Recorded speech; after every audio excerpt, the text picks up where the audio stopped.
like the components of man, what your soul consists of, what makes you tick, feel me? Your inner workings. Now this ain't no run-of-the-mill recycled shit. It's that intricately manufactured quality product. It's substance, that unfiltered, non-diluted form, you know what I'm saying? So what we're gonna do for you tonight is we're gonna go ahead and dive right into the depths of the mind. Might give you something to think about, feel me? Something to reflect on. Go ahead and take this to the brain one time. Never know. I was up late night writing, conversing with this pen, searching for my purpose, putting in this work until I win. Never concerned with the trends, we're serving them instead. This is street kid knowledge, esoterics in a perfect blend. The world's grim, light and Urkel in the snowfall. Deep pulls, think to myself, how did it go wrong? Deception got them thrown off, we living just for show. I'm trying to secure the seeds and give them wisdom to grow. Can never live on my knees, develop visions this cold. My premonitions giving me signs I need to know. These perpetrators that you idolize got deep control. They say there ain't no other way, yet I seen the road. Underground like Harriet Styles, various, carrying the torch. I bet I scorch a derelict. No comparison, this art over arrogance. Something to examine when I'm gone, my experiment. As we proceed with this S.STREET, something for the real, just vibe if you feel me. You know who keep it live and always will be. This is how we do it every time, and it's still deep. As we proceed with this S.STREET, something for the real, just vibe if you feel me. You know who keep it live and always will be. This is how we do it every time, and it's still deep. As we proceed with this S.STREET, something for the real, just vibe if you feel me. You know who keep it live and always will be. This is how we do it every time, and it's still deep. And it's still deep. This is how we do it every time, and it's still deep. As we proceed with this S.STREET, something for the rare, just vibe if you feel me. Vibe if you feel me. Vibe if you feel me.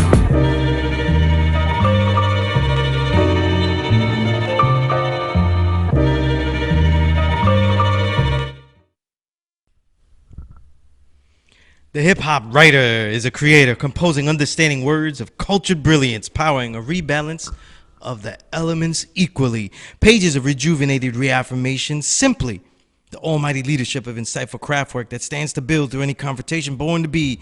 Yet his daily duty is as a journalist that questions properly and uses his ears to filter the real. And as the art decays by dilution, he concentrates the best again and again, exposing it in the print. Today's journalist and tomorrow's historian, he listens to share. Here is that necessary attempt, executed again and again and again. This is the Power Right Show on S.STREET Media. This is your brother, the lone low life with the home sewn garment, the Boricua with the build, the true and living God, stepping in score, Sunyaz Allah, aka Skillustrator Low. And we're on S.STREET Media, the evolution of media, where I say every intrigue will have its own show, every incredible thought will have its own episode, and every timeless insight will be archived. And this show is about my element of hip-hop, what I call the writer of art and science or music. The only show in history on the hip-hop writer element that I, a veteran of over 20 years, helped pioneer. And with that said, though, we got it's a fruitful time now. I got my book definitely coming soon. If you know, it's called The Filtered Real Essays from the Invisible Renaissance.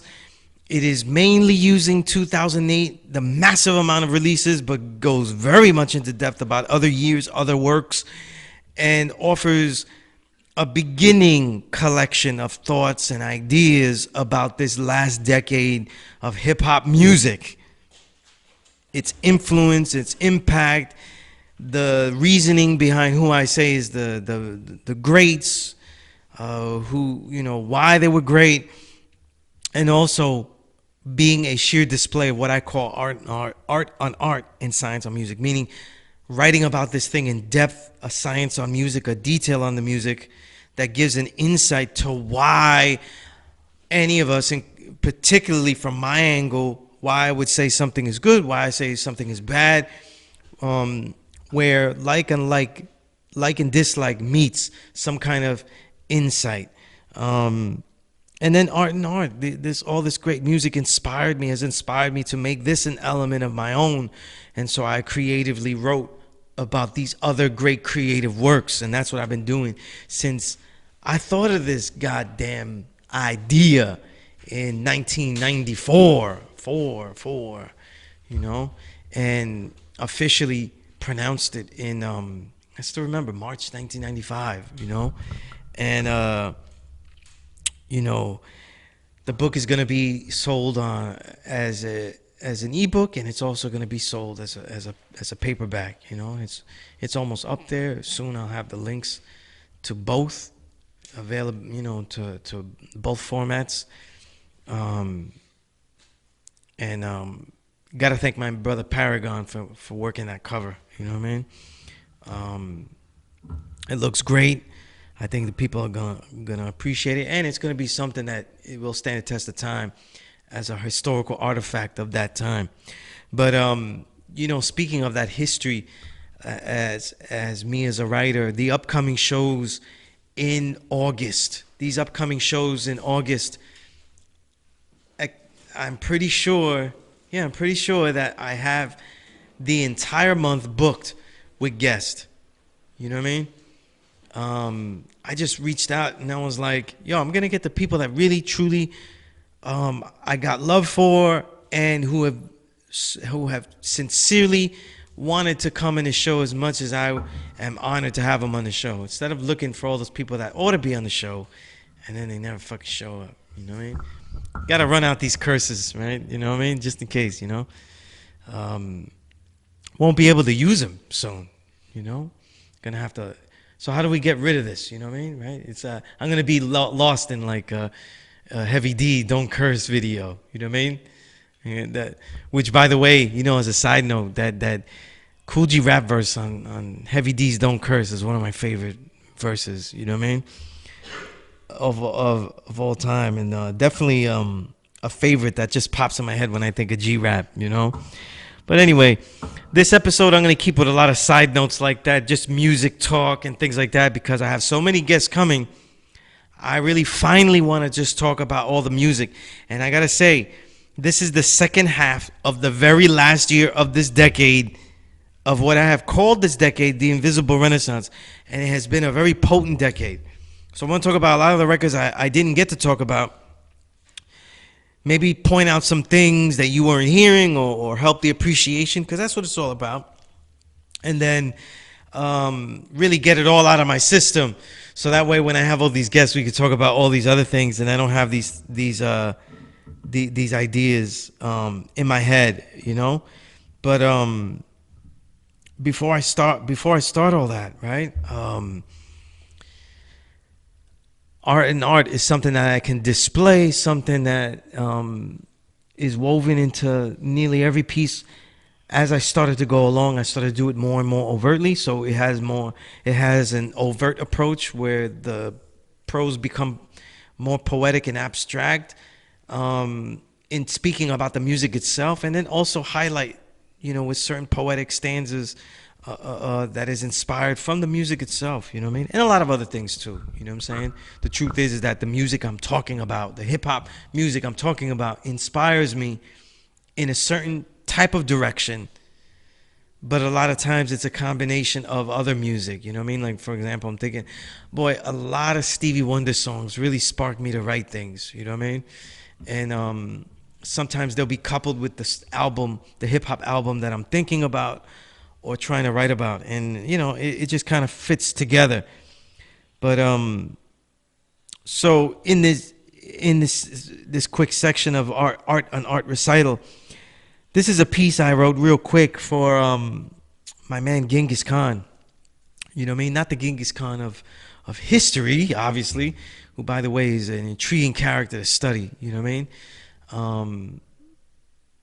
And there's not the, you know, the longest contiguous empire in history, you know what I mean? And it's a lot more interesting than the fables of just conquerors taking heads and destroying everything in their path, you know what I mean? It's far more intriguing and insightful than that. But the Genghis Khan that I know of this modern era is an MC just as militant and rugged.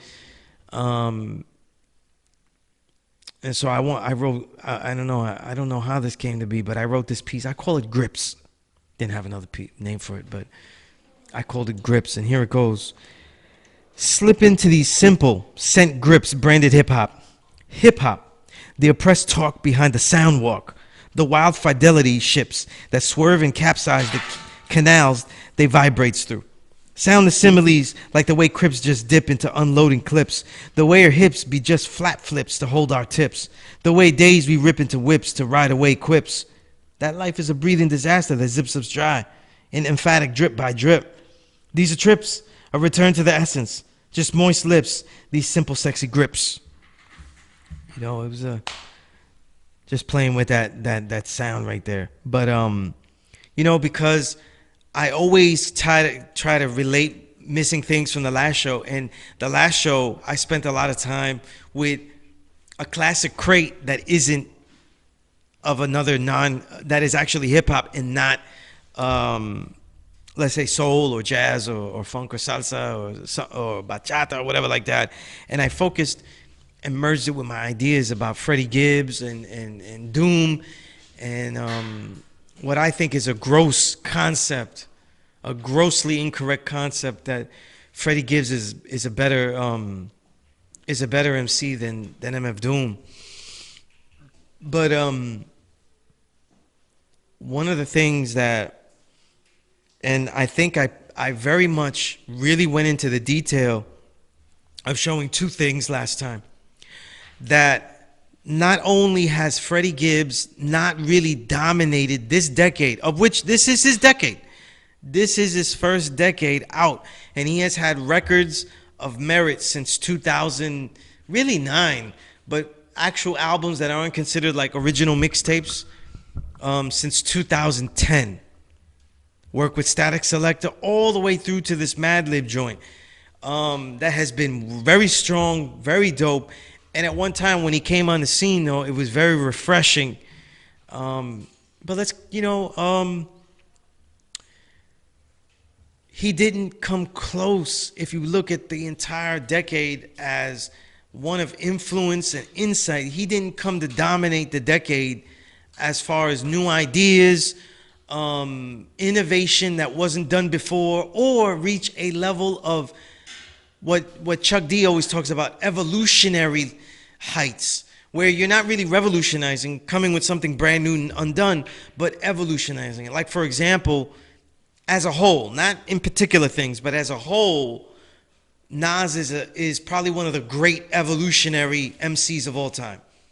Because if you pinpoint the things he does greatest, he may not have pioneered them, he may not have created every aspect of them, but he certainly took it to such a higher level, and for such, and you could argue for the most consistent amount of time. You know what I mean?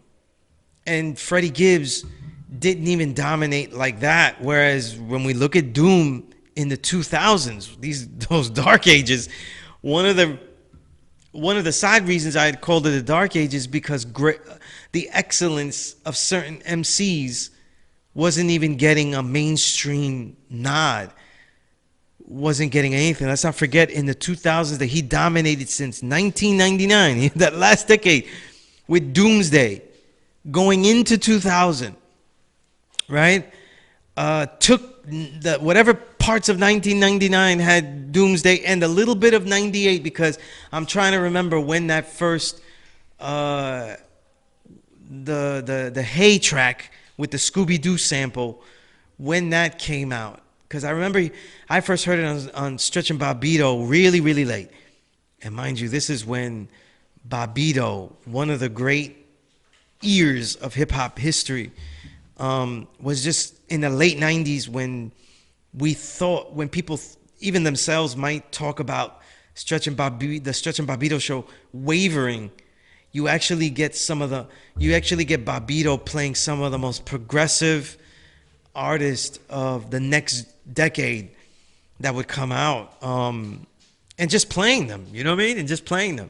And everybody from the whole raucous movement, the Shabams, the Mos Defs, the Talib Kweli's, the company flows, and then all of that entourage that goes with that. The early Jean Grey, you know, the Jean Grey solo stuff as it goes, and you know everything else, Bad Seed, all that stuff that was really, really progressive, next level, and Juggernauts, and a lot of stuff like that, including his own Fondle records that had Doom and was bringing out Doom. And as far as history and the dynamics of it, because a lot of people will talk about Doom like he's not a dynamic reality. He isn't a dynamic character if someone superficially compares Gibbs and Doom, but his entire history is dynamic. No one has a history like Doom, where the embrace of the character Dr. Doom from Marvel is literally a metaphor he intended to invoke and did invoke to take revenge upon an industry that trashed him after his brother died in a car accident, and his brother Sub Rock, after the labels dumped KMD, his group with his brother, and he was homeless, and that was the beginning of him taking the entire industry by storm. And so he didn't take the industry, the music industry, the pop rap music industry that developed from 1990, you know, that really took off in 99 into around the same time, did not need Doom, and they didn't use Doom, and they didn't mention Doom. During those years of his dominance that start from 99, not one of the major rap magazines wrote about him until 2006, when Double XL used a one page, and half of the page was a picture and the other column, and they used one column that was about maybe a third or a close to a quarter size column to write about Doom. The blasphemy. It's the blasphemy, you know? And I say that particularly heartfelt because I had pitched Doom twice to different magazines in 1999 and in 2005. 1999, when he was taking everything by storm, I didn't have any damn leverage at all. And you'd really have to foresee that. But in 2005, I certainly had more, I had more weight and certainly more proofs, because Doom's career was exceptional. Doom's career was exceptional by then, and that was just when he had put out Danger Doom and was going on. You know, the same Danger Mouse that has made platinum records producing, 3 or 4 of the Black Keys albums. So, I mean, how late to the game? Right? Or never to the game. They didn't even come and dribble along with Doom. And Gibbs' career doesn't have this. So when we talk about influence, what type of influence do we mean? Because in the late 2010s, this decade I call the Invisible Renaissance, the resurgence of lyricism, if we look toward lyricism and define them by subject matter, the largest pack, not the most talented pack, or not where the most talented MC or MCs are. I'm not gonna say they aren't, but they are in the running. But the most largest pack is the crime rhyme MCs. The dealers, the niggas that keep talking about custies and cracks and vials and all of that shit. You know what I mean? You know what I'm saying? Like, these are the guys that keep talking about the hustle. You know what I mean? So where is Freddie Gibbs in that pack? I could find 5 guys in the New York area that are just that have released things just as stellar as Gibbs. And this is no knock on Gibbs. I'm saying that the field is crowded. And a guy like Ito, Crime Apple, Rome Streets, Gibbs is just part of that pack. He's a leader, maybe might be a top guy of that pack, but he's not running away. You know what I'm saying?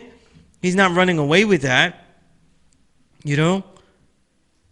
Now, if we go back into the 2000s and we look at what Doom was doing, he was running away with it.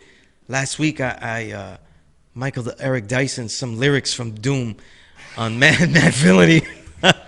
I'll do that shit again. I didn't delete them. I wrote them again here. Come on, let's do another one. Yeah, let's see. The rest is empty with no brain, but the clever nerd. The best MC with no chain you ever heard. They made T-shirts of this shit. All of us hip-hop nuts and geeks were wearing T-shirts with that. How many people had said the best MC with no chain you ever heard? Take it from the Tech 9 holder. They've bid but don't know the next shine from Shinola. Everything that glitters ain't fish scale. Let me think. Don't let her faint, get Ishmael. A shot of Jack got her back is not an axe stack. Forget about the crack-a-lack, holla back, clack, clack, blocker, villainy. Feel him in your heart chakra, chart topper. Start shit stopper, be a smart shopper. Shot a cop, day around the way, about to stay, but who to know? There's two mo that wonder where the shooter go. By the jet, get him, not a bet, dead him. Let him spit the venom, said him got a lot of shit with him. Let the rhythm hit him. It's stronger in the other voice. We make the joints that make them, spread them butter moist. Man, please, the stage is made of panties. From the age of baby hoochies onto the grannies. Come on. Ban me the dough rake, daddy. The flow maker fatty shake, patty cake. For fake, if he was Anita Baker's man, he'd take her for her masters, hit it once and shake her hand. On some old thank you, ma'am, and ghost her. She could mind the toaster if she signed the poster. A whole host of roller coaster rides. I'm going to stop there. We go through the exceptional, the high quality verses of Bandana, Gibbs' work with Madlib, and there's not one line that is clinging to people the way his Mad Villainies tracks were clinging. That's a fact. And last week I talked about how Mad Villainy set a standard for slow-mo. And you know what's ironic?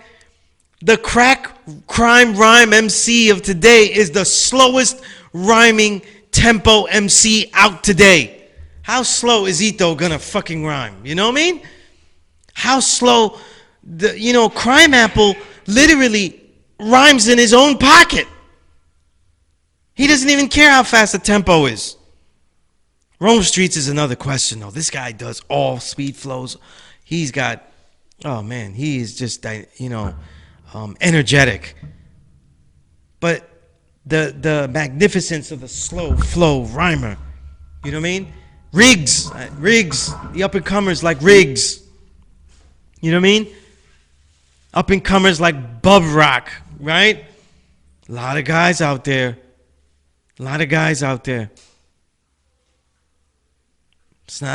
It's a crowded field. And when we talk about that crime rhyme hustler, Freddie Gibbs is not leading the pack. Because the guys I mentioned, though, all of them know, in this decade, they're working to get to where the stylist of the era is at, Rock Marciano. The master of the ejaculates. You know what I mean? The short quips, the darts. Where all of these guys are influenced in some kind of way. Either influenced by making sure they don't repeat it. Don't do that. Like you say, how does an MC stay original that's original? They have to first sometimes check the best MCs of the era to make sure they didn't do they're not doing something he's doing. Or doing a poor man's version of his shit. Now, wait, let me check what Ka's doing. Let me check what Rock Marciano is doing. Just in case, you know what I'm saying? Just in case I'm not doing that. I don't want to do that. So in this decade, Gibbs is not there. And there was an article. By a millennial. Throwing a dart. Let's say millennial like a bad word, right? Millennial. He wrote an OK player. I don't know. I remember the name. I'm giving you his name. You go look for it. He said, the title said something to the effect that Freddie Gibbs is absolutely a better MC than Doom. You know what he said? The brother, I think, is black, but he sounded just like a white gentrifier. he said that Gibbs verses always seems to have more of an intensity, more of let me find it here. I'm over here quoting all these Doom verses, and he said the trap is exotic and more exciting than Doom. The trap is more exciting and exotic. That's exotification if I ever heard it. You know what I mean? So, this is typical. The guy that talks about crime and the dangers of death and doing criminal activities, right? Just like you watch a movie about criminals, is more dangerous, so it seems more intense. This is not a reason. This is just exotification. You know what I mean? And again, when we look at the story, and shame on this writer, because a journalist, though, looks for the story. And you're forgetting Doom's story. Doom's story of going through all those hells and then making a cult in the entire underground. A cult in the entire underground. People forget, like I said last week, that when Mad Villainy came out, though, it was at a slower tempo than people were expecting. So when people think that Doom just rhymes slow, it's that he evolutionized the slow tempo to another level. With Mad Villainy, it was extremely slow. We're used to it now. But if you were hearing the other Doom records at the point of contact, something I talk about a lot when I talk about what a great journalist or historian is, the greatest asset a journalist can have to be a great historian of a time he's from is to be at the point of contact, not be in the area. These guys were in the area. You got to be in the point of contact when the thing was happening. And when it happened, Doom was rhyming fast. I forget the song on Doomsday where he ups the tempo, up the tempo, and then he slows it back down, ups the tempo. He was playing with tempos and speeds and alterations throughout his works. And when Mad Villainy bits leaked, a lot of people were upset because they were like, oh, look, this slow flow. I don't want to hear all this slow flow. But we got the slow flow. You know what I mean? And it evolutionized the next generation. And like I said last week, it evolutionized as well and inspired pioneers, legends of this era like Sean P. Able to weave and take battle rap into a non sequitur, abstract lane where you could go into anything and still come back to a point of origin of concept and idea if you wanted to or not. MCs don't use choruses now. They name songs after a particular well-chosen, a particular great word choice in the song. Freddie Gibbs was doing that in Bandana. He's out there on Genius.com explaining how he just named this track Flat Tummy Tea because he just said that in one of the bars. Hey, where did he get that idea from? If it wasn't from Doom, no, it certainly was Doom who made it popular. The Rhinestone Cowboy. Come on. This is ridiculous, you know what I mean? You let Freddie Gibbs tell you he's the best. Let the MC in this era of social media, let the MC masturbate themselves. You know what I mean? And you get the hell out of the way if you don't like it. But a lot of you journalists are getting in the way and getting wet. You're getting wet. You let the MC masturbate and you stand in front and you get wet. And your eyes are all glossy and you think the album was a classic. Every time you hear it, you think, oh, that's the best. You can't see straight.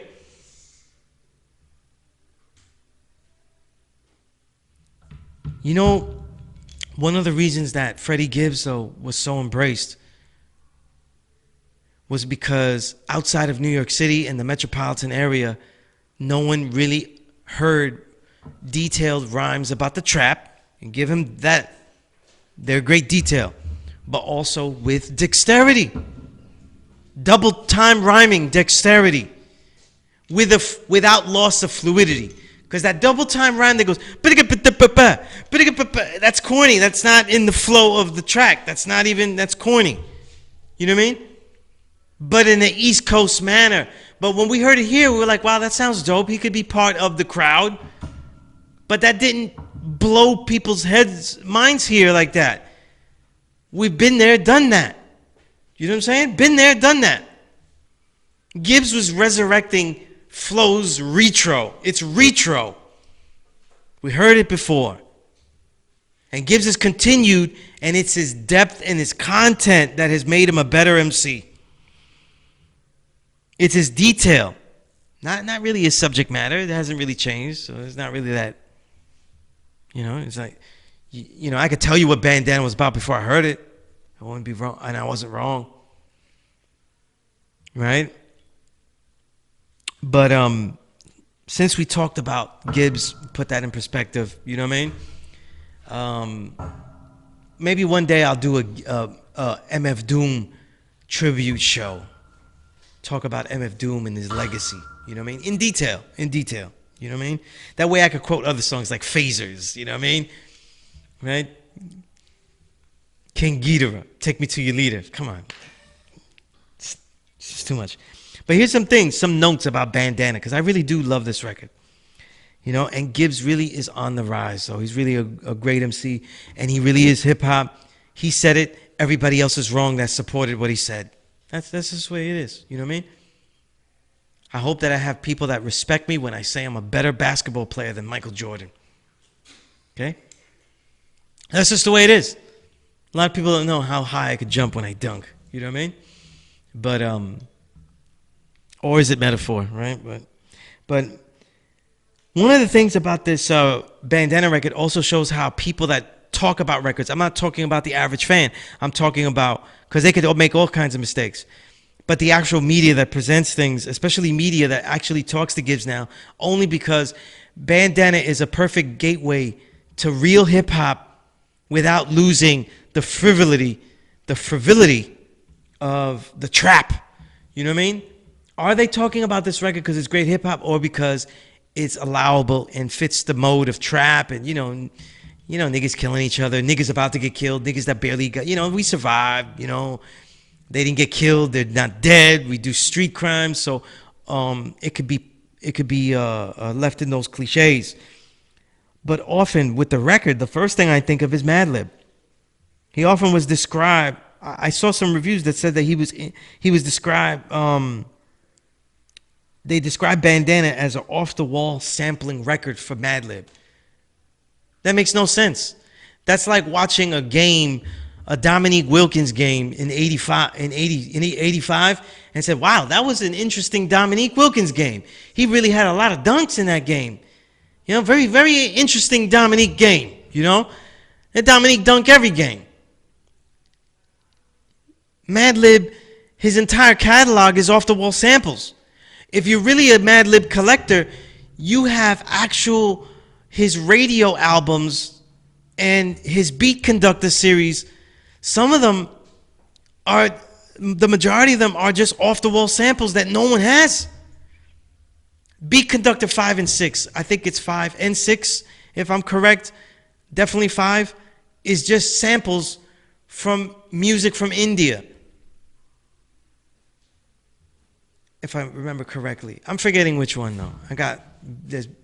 I know Beat Conductor, these things, Madlib is too much though, you know what I mean? His off-the-wall sampling, in my thought process about Madlib and why, when people go, he's GOAT producer, he's a GOAT candidate. But one of the major things about a GOAT that makes a supreme GOAT to me, he has to have lots of albums. He has to have classic albums with many different MCs. And for me, the guy that is all time there is RZA, and then my trilogy is RZA, Pete Rock, Primo. As a side note, DJ Muggs is shooting up there. He's right there, neck and neck, in that trilogy for what he's doing now and what he's always done. But Madlib has, except for Doom and then now Gibbs, most of the great stellar MCs he's recorded for, he hasn't really given them long players. He's given them EPs like the ones with Talib Kweli and Planet Asia. He hasn't really gone the distance with a lot of the great MCs he's worked with. A lot of the other MCs that he's worked with, like Guilty Simpson and stuff, Strong Arm Steady are two examples. Guilty is very dope, but he wasn't. I think he got better. He was on his way to becoming even better than he was then. Those records, the producer outshines the MC there. So when we talk about off-the-wall sampling, Madlib routinely has outshined the MCs that he has worked with through the character of, through his characters, through the Quasimodo character, you know what I mean? And mind you, the Quasimodo character isn't just represented by the rhyming, but that Madlib Quasimodo character, that vibe, represented by the old comic album samples that he uses. You know what I mean? The comic, the routines from different comics that he throws in there, the little skits that he finds. You know what I mean? The way a song will end and the next little skit will veer somewhere else. Far different from the way Pete Rock transitions are incredible samples that blow you away, but they're also great in transitioning you to another song. You know what I mean? Like in the main ingredient. We're blown away by the way he did that. And back then the samples was blowing us away, right? Especially to a lot of us that were starting out collecting. And he didn't outshine or feel like if it was a separate entity. It all vibed into what CL Smooth was doing. Madlib doesn't always do that. You know what I'm saying? And the great MCs and the long players like Gibbs and Doom, they've been able to counteract that and really make it their own personality and build off that. You know what I mean? But that's something that people don't notice. You know what I'm saying? Oh, by the way, another record where the MC really dominates and coexists with Madlib's style and persona perfectly was Percy P. You know what I mean? Percy P's record. You know, so much so it even survived the remix album. You know, but Percy P's techniques and skill levels is top of the line. You know what I mean? It's top of the line. You can only be as good a technical MC as Percy P. You can't really be better. You know what I mean? You know, it's like a guy with a 50-inch vertical leap. You know, a guy that routinely hits 500-foot homers. You can only do as good as that. You can't really outdo that. You know. Let's see. Also, too, where I put it as far as beat albums for Madlib, I put it equivalent to some of his best, but I don't put it the way people have said, like it blows away everything he's ever done. There's some samples there that I thought, you know, like the Bonjour sample was flipped again. Of course, better than Kanye did. You know, the Bonjour that Nas had, that same sample. You know, I'm not telling you what it is because that's snitching. You know what I mean?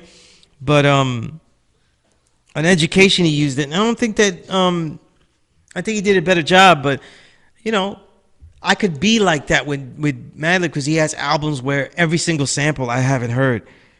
But don't get it twisted. Madlib is one to use familiar samples very often, you know what I mean? Especially with MCs, because he's trying to find a groove I think he's trying to find a groove for the MC, you know what I mean? But yeah, let's leave it there. There's a lot of other great stuff in that Gibbs is doing. I said he's a stellar MC.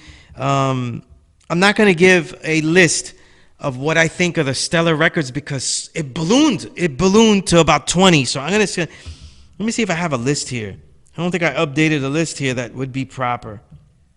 You know, it just would be unfair to say what I thought was stellar.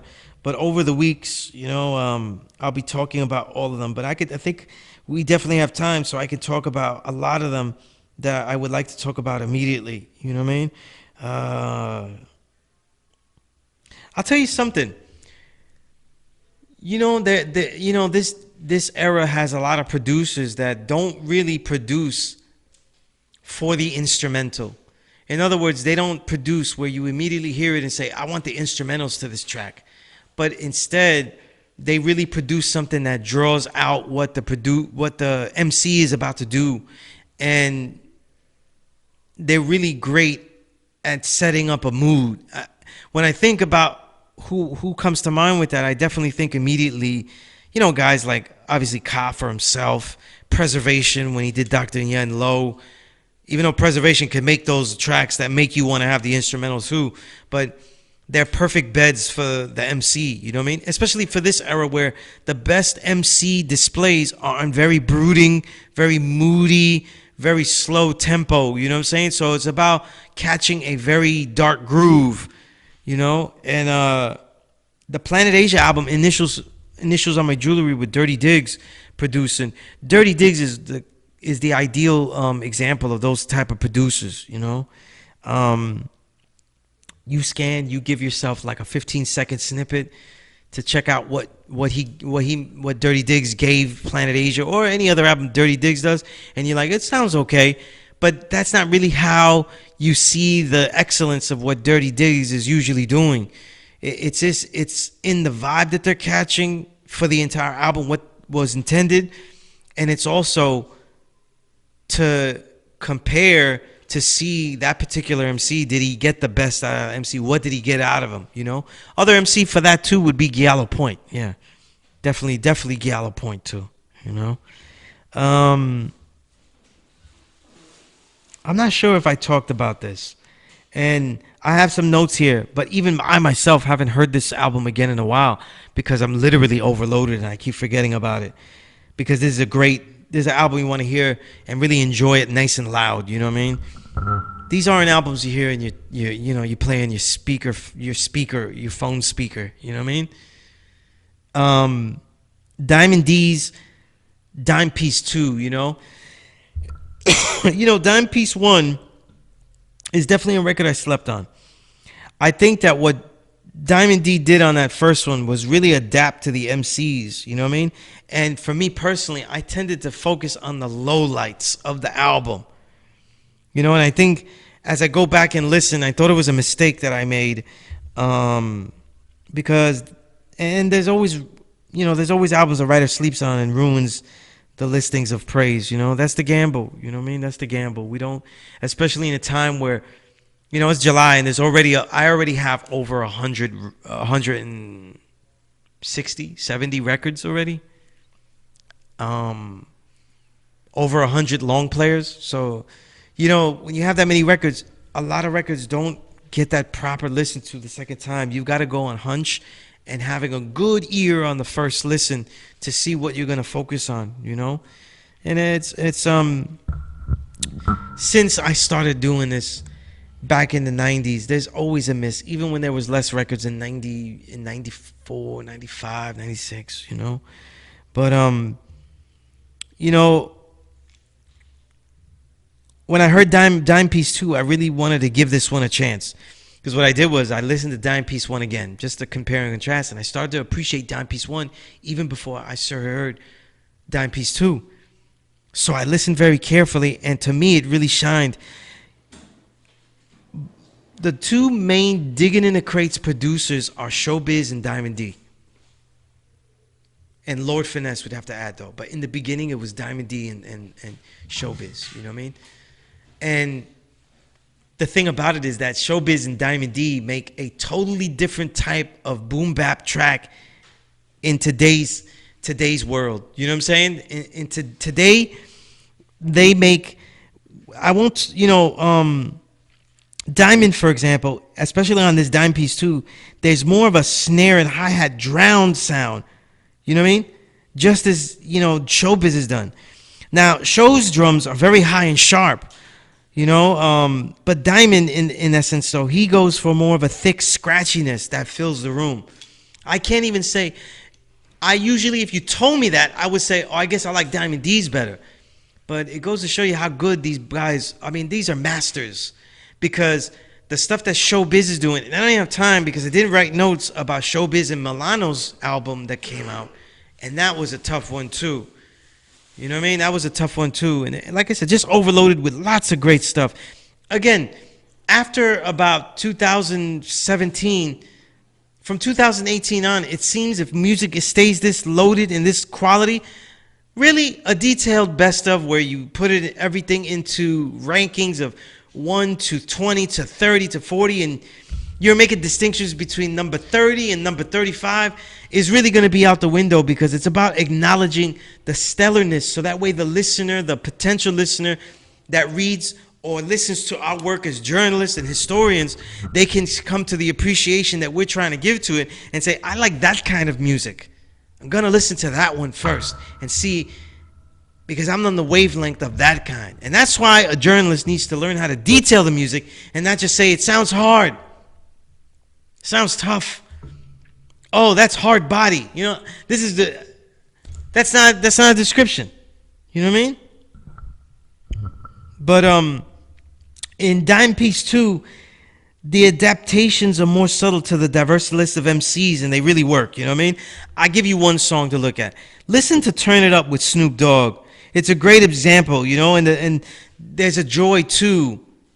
The joy of the compilation album is in hearing something like this, because you could hear things like, who would imagine Snoop Dogg on a Diamond D track? You know what I mean? Like, you always want to hear that, and it really works well. And you get to see a lot of MCs you wouldn't think of on a Diamond D track, or just MCs you like that should be on a Diamond D track, or MCs that were on, hear them again. You know what I mean? And it really works, you know? That is a sleeper album of this year. And it's funny because it's going to be a sleeper album because of other records that will get more hype that are just as good, like Showbiz and Milano. Me personally, I've grown an addiction to the Dime Piece 2. That's just me. Then you got Teraband. Don Pacino and Bugsy the God are Teraband. Don Pacino has always given us consistent music, and his best music, his most quality music to me, has been in this decade, not the decade he started out as that great independent MC, you know? Even though some of those are unforgettable and need to be in your collection if you're a good collector, and if you're certainly a Don Pacino completist, or you want to have his best records. But I think that with what he's doing lately is that he kind of piles all of his albums in one time, and he's already coming out with something else. So I feel like late with this one, but this album, Camouflage Everything, The Anatomy of War, these are albums that you expect to be good, and then they are good.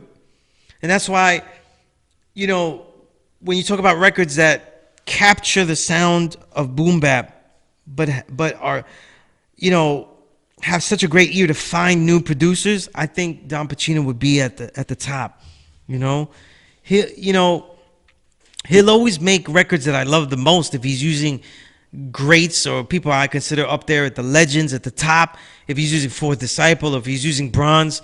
But when he uses new producers, he has a real ear to find and use the best, you know, the best up and coming of the day. You know, he really is an unsigned hype for producers, you know, when you listen to his albums. Pacino and Bugsy, they got great synergy. It's unmatched. You know what I mean? They're, as I said, beat pickers. I think this one, because of the new type of style, the tracks are a little bit more experimental, but they also tried different techniques and flows, so it really goes well with the other Teraband album. And, you know, their whole catalog, Don Pacino, Bugsy the God catalog, as a whole, in the dominance they've had. You know, Bugsy the God, I've never seen such an MC. He has really inspired the best out of Pacino, you know what I mean? Like a new prime, you know what I mean? And you have to give it up to them, you know? It's the purest, sincere, and consistently toughest hardcore rap out there. That's all I got to say about it. You know, everything that else is hardcore is really crack crime tales. But if you want something that just shoots you in the head, workout tracks, bench press, you know, it's really Don Pacino's militant hardcore rap. Two brothers I'm going to have up here. I'm going to talk about that record when we see him. Chilo and Maine, No Such Paradise. Energetic, wonderful contrast between Chilo, a favorite of mine, to me, an essential MC of this invisible renaissance. His idiosyncratic flow and charismatic inflections, and then Maine's hard-hitting, straight-ahead, you know, perfectly cadenced delivery. It's just a great contrast, you know what I mean? And they got some nice soul samples. I was identifying them though, but I think a lot of people won't. You know what I mean? I just got a bigger collection, but they use some things nice. You know what I mean? But another essential MC to me in this Invisible Renaissance, Napoleon the Legend, his Bronze Saints album. He produced all of it, co-produced 2 of them. This is his first foray into production, and it was stellar because the music he picked is all anime. He told me that he couldn't get producers that he worked with, unnamed. He didn't snitch. You know what I mean? If he did, I ain't telling. But he couldn't get people to follow through with everything he wanted in his vision. And wow, I'm so glad that he did this because I loved what he was doing with the beats. I loved his music. I love how he elevated the cinematography of, used the cinema of the music to add to his own lyrical cinematography. And it's just, it's a top 3 record, top 5 record of the year. I mean, where else can you put it? You know, if it gets, you know.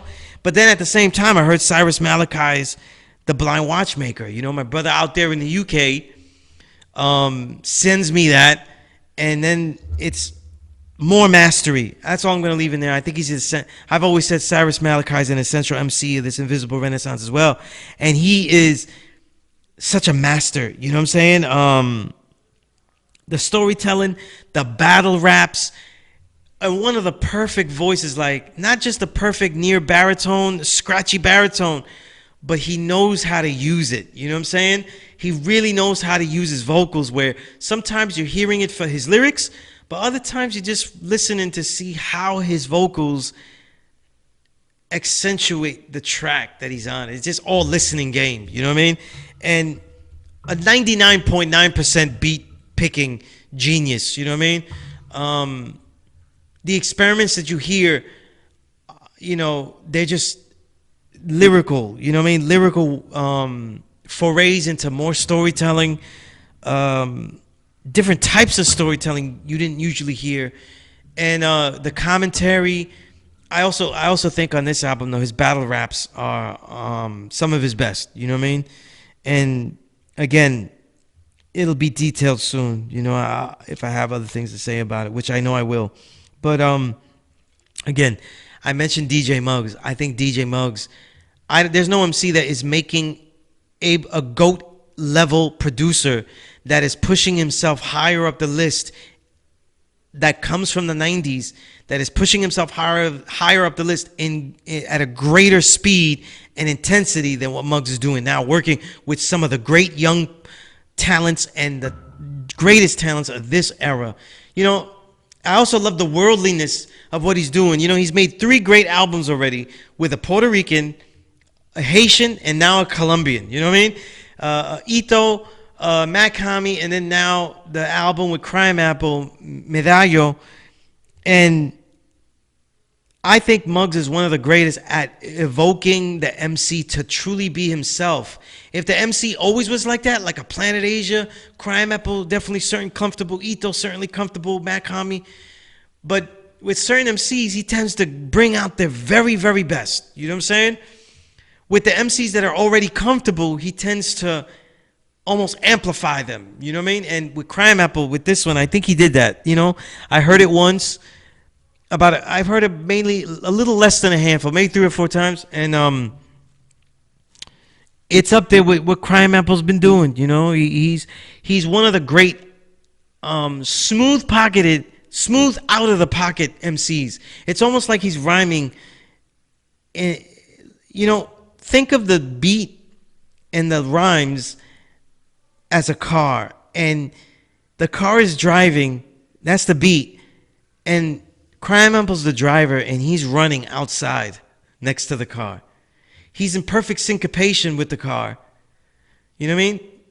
But he's not inside the car. You know, this is how it feels when he rhymes. You know, he's like in a pocket that grooves with what the beat is, but he's not really in there. You know what I mean? And it allows him to riff. It allows him to change conversational tones. You know what I mean? Change his manners, all of that kind of stuff, you know. I'm going to quickly end this by talking about Nas Lost Tapes, because most important record.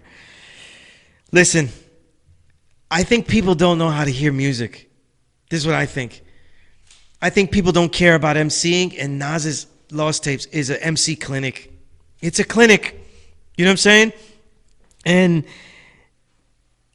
if you're looking, it's told to you that it's a damn compilation. It is different from Lost Tapes. Lost Tapes, if you really listen to it, it's a lot of tracks that could not and would not be, almost like they would not be allowed on those albums. You know what I'm saying? Some of those songs are crucial to Nas's integrity, like the life and death of Pablo Escobar, right? Escobar, the death of Escobar, shit like that. That didn't even make it. I'm not even talking about Lost Tapes. Do-rags, stuff like that, you know what I mean? These are stellar tracks. And when Nas was popping out and making his worst material in the Nostradamus era, it's really because he wasn't using and he wasn't fitting in those tracks because he was formatting a shittier record to sell. But thankfully he saved those best tracks and came back in integrity and came back musically. And with Lost Tapes 2, it shows how much artistic overload he's working with. Because some of these songs, they're not supposed to be on the albums. Beautiful Life isn't supposed to be on Life is Good. It would be redundant. And yet on its own, standing inside this Lost Tapes 2 compilation, you see how much of a great song it is. He's a perfect MC for that because he makes songs. That's why a compilation album from Nas works so well, because he makes actual songs. They're not instances of bars, you know, moments of bars brought to you by Nas. Nas is giving you actual songs. You look, some of these are gems. Look at Highly Favored, understated RZA production with RZA's that siren swoon that is, if you really listen, is often heard in martial arts movie scores. Then the rhythmic Nas with the rhythmic cadence of the chorus literally being altered just slightly lower by a degree on the actual verses. It makes, when he goes back into the chorus, a kick up without being sung or having to really yell it out. You know, there's such an intensity Nas achieves in that calm tone and moderate tempo, you know, a conversational tone that glides into philosophical musings and how they're derived from experience, you know, really wisdom to understanding moments there, you know. And you got songs like It Never Ends, Alchemist, you know. This is the type of drumless stuff that he's been doing and everybody has been wanting from Alchemist and been emulating. And that really comes into their peaks with Ka and Rock Marciano's work. And when he rides it, he glides. And if you really listen, you hear the chorus homaging Biggie. But listen again. This is why I tell you, it's an MC clinic. When he goes demure, not docile, volatile, I kick down amphibians, reptiles that make that hiss sound. Their eyes change color, their pupils start to slit down. When I take cover and I let off a fifth round. He's paying homage to Biggie in the chorus, but also in the style of rhyming. A lot of Biggie's battle bars are like in that chopped cadence like that, a chopped internal rhyming. You know, that's why all the MCs love this record. That's why Rim, Spit Gems, that's why everybody that rhymes, they love this record. You know what I'm saying? Because they're hearing that, you know, the insights, you know what I'm saying? The way he could throw them into daily truths and, you know, like daily observations or a pattern of song. Like, you mean the world to me. He says, I mean, he looked like me, couple shades darker. She be calling him Blackie. That's because his real father jet black. So she treat him like it's a setback. I don't respect that. You know, the way he, in this one and another song, I can't remember which, the way he tells a story and shifts in thought process is just genius, you know what I mean? And then you got Tenasia. I mean, he literally explained what the Asiatic black man, why we say we're the Asiatic black man, the gods, you know, why we say that by describing Asia, you know, and to keep that tempo on a RZA track. Tenasia is a very classical type of RZA track, you know what I mean? And he does it without being didactic. Also, listen for this. No one's acting. I don't know if he's been asked or told, but royalty on this album sounds like it was a homage to Guru's royalty with Gangstar and 98's Moment of Truth, because he can't tackling conscious anthems without being preachy. I think it stayed on the cutting room floor because the chorus makes the song preachy. And that was the problem. But his verses are really great with it. You know, and as a side note, sung hooks usually make songs preachy because they overtly tell you what the song is about if it's about something real and insightful. That's why sung hooks are usually savage. You know what I mean? Because that way you don't get caught in a didactic note. But the fact that he had that semi-fail with royalty also shows you the greatness of RZA. But to close this out, you know what I mean? And I didn't go through the whole thing, but the mastery of cadence, the way he jump starts, the cliffhangers, the flows, you know what I mean? If you think you're hearing one flow, you're listening to a Nas album to hear the excellence, and a well-produced track is something that lets him glide into the conversation. You know what I mean? If anything, any good A&R might change some of the choruses to these songs, make them more musical instead of doing a prototypical sung chorus or things like that. But Lost Tapes 2, it just shows you this last 10 years from now, this invisible renaissance back into the dark ages. Nas has been one of the GOATs, a GOAT candidate, you know what I mean? And to me, an absolute GOAT candidate, where if somebody says he's a GOAT, I want to hear your arguments, but I don't necessarily disagree off bat, you know what I mean? If you don't like that, then you don't like MCing. You like something else, you know what I mean? Or, you know, the music is not functional to you if it's just a stellar MC showcase. That's what we got to admit. You know, you listen to the music because you need a package of beats to, you know, rotate your head to, you know what I mean? But, and nod your head to, you know? But it's an MC clinic, and I'll leave it at that, you know what I mean? But there's, you know, with that said, we got a lot of guests the entire August. Right now, as of now, I have it all packed with guests. It should be really exciting. But until next time, there'll definitely be a lot more stories to tell, writings to recite, and records to rewind and reminisce. I'm your host, Sunyaz Allah, a.k.a. S.STREET. And as always, the Power Right Show is a never respect fake broadcast. Peace.